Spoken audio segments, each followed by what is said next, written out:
I just call on Greg Hunt to say a few words. Thanks very much to John, and let me say, John, we agree with you absolutely. We want you to continue working as long as possible and to pay tax for as long as possible.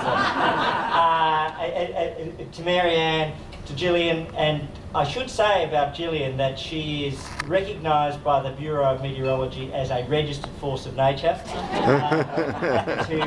Catherine, who because of the family really gets this, I think gets this as much as any person in this building.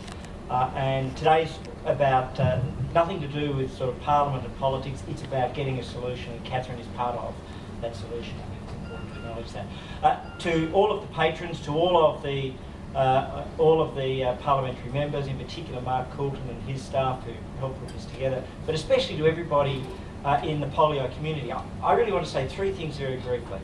Firstly, the scope and scale of this problem is something that we're all beginning to understand. It's Fran Henke, who's down there taking photos, who really brought it to my attention. We were fortunate we didn't have the family connection that Catherine did, but I had Fran in my electorate who has never, ever, ever let me, for one moment, misunderstand the extent and scope of the problem.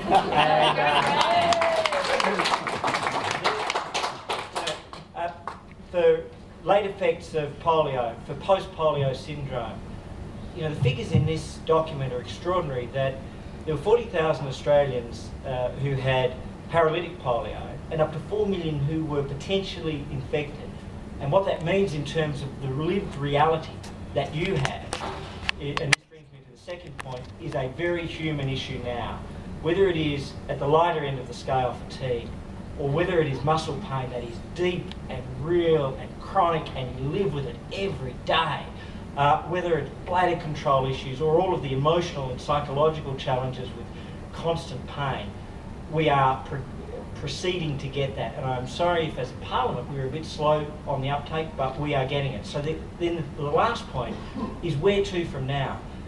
And it does take time, but the example I would give you is of the way that the diabetes movement has dealt with juvenile diabetes, and the JDRF, which I think should be a model. And Marianne has really picked this up. By bringing people, by fanning out, by demanding to see your MPs, and by being that human face, then you make the case that it's real and it's significant, that we matter and we have a voice and you are that voice. So bring others, multiply the numbers, and between us, the next phase is for us to work on a bipartisan basis to deliver a package which will be fair and just and will make a difference to your life. So thank you for what you do, and never stop pestering us and never stop being the voice for the polio community.